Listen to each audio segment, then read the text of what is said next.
Hi, church. My name's Rachel Sheets, and I'm the Women's Ministry Director here at Calvary Mid-Rivers. We're so glad you're here with us today. And I just wanted to invite you into a conversation we're going to have. We have Paul, Brad, and Dan here to discuss our annual meeting this Sunday at 4 o'clock. We hope you'll join. It's going to be for everybody involved with Calvary, but our members are going to have a time to vote on the future decisions for 2023. We're just going to have a time of discussing the vision and the strategies and our elders. So we hope you'll join us.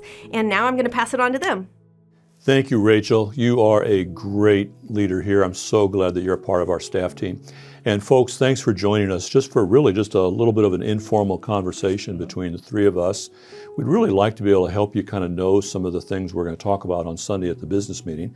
And we're really looking forward to that. As Rachel said, we really hope you join us. So let's kind of start off a bit. I know, Dan, one of the things we're going to talk about is the vision. Yeah. And you have been working on that a lot longer than I have before I ever got here. I love it. I think it's probably the best vision in the whole St. Charles County, if not all of St. Louis. I agree. It's just exciting. So what is that? Well, thanks, Paul. It's good because it's biblical, and we've tried to be really good students of our church. We love you guys. And so at Calvary Church, Jesus matters most. That's everything that we're aiming for, because when Jesus matters most, transformation follows. We believe that our unique calling is to pay very close attention to and to really pour into worship environments, connection environments, and impact environments.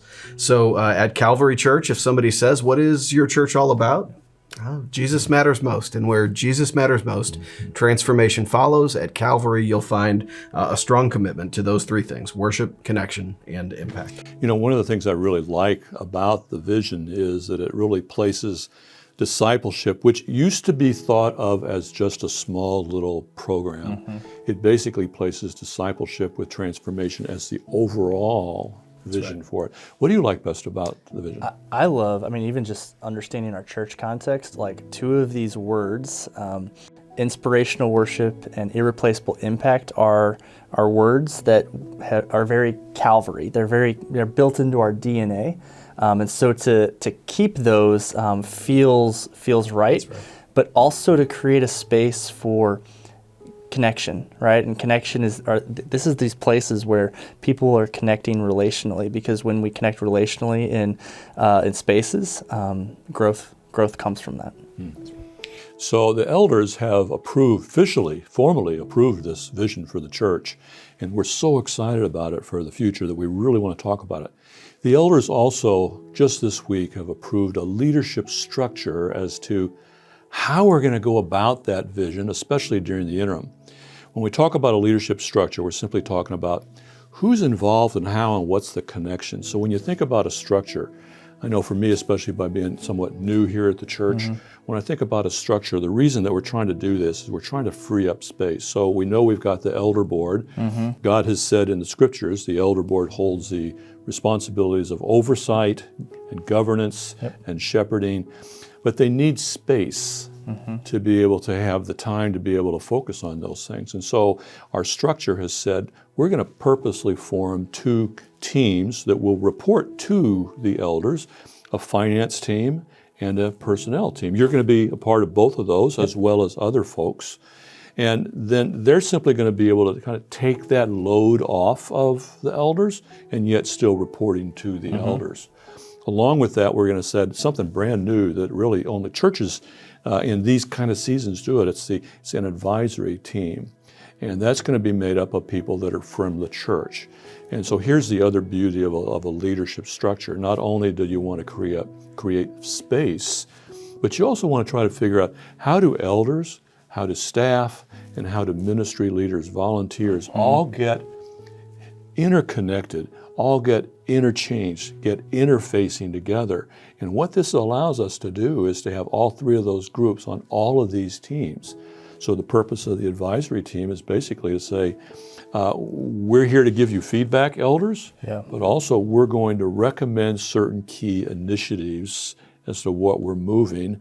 And we've created basically three teams in the advisory team.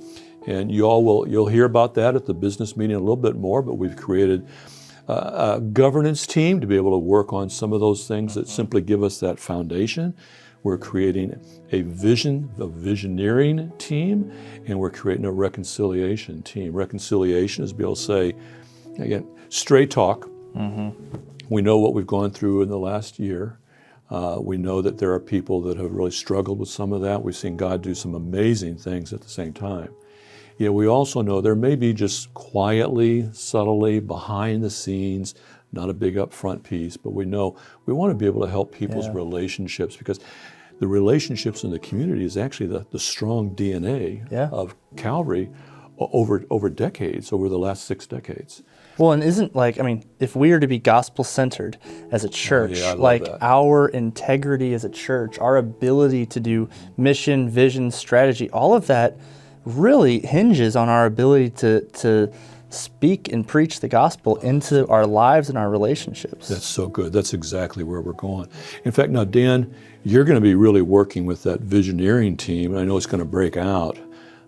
Tell us a little bit about that for folks.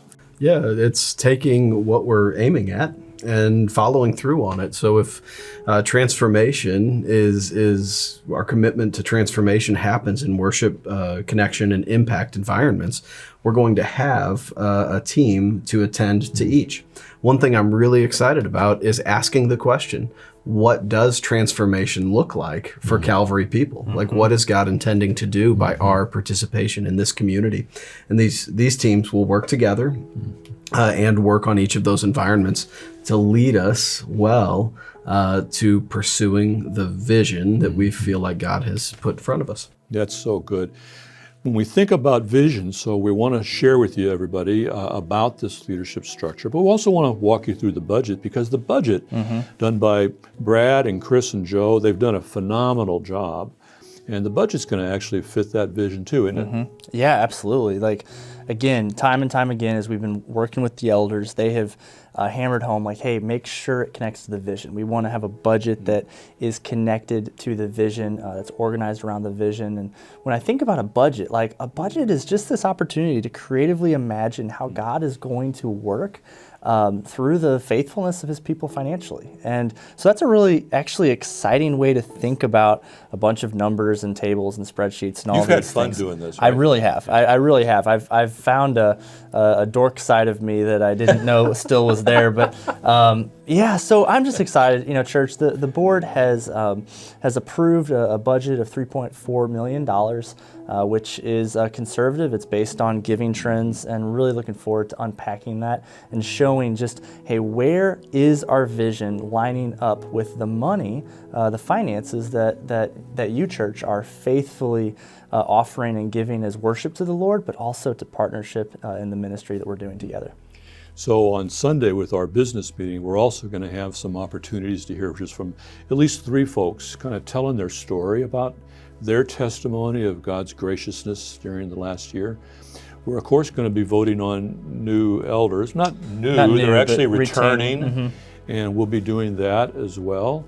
And it'll be a fun time. And then as Rachel mentioned, we have this fun food deal, Dan? That's right, the gingerbread event. Our Calvary Kids Ministry has run this every year.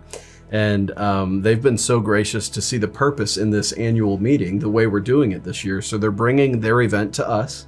And as soon as the meeting ends, when we walk out of the auditorium and into the atrium, we're going to find hot cocoa and cookie decorating and a number of gingerbread houses that have been prepared by people in our church, and we get to vote on those. So, the members get to vote on budget. Everyone gets to vote on gingerbread. It's an important day. That's right. And which one is more important? If I'm the family that made that gingerbread house, I know where I'm answering that question. But so come on out at 4 p.m. on Sunday, and then plan on sticking around at least half an hour afterward. That part of the time together is for kids as well. So we're going to have a really great day. It really will be. Folks, thank you for joining us for this little bit informal conversation. And we'll see you at church on Sunday morning for worship, and then we'll see you in the afternoon for the congregational business meeting. Thank you so much for joining us today. We look forward to seeing you this Sunday at 4 p.m.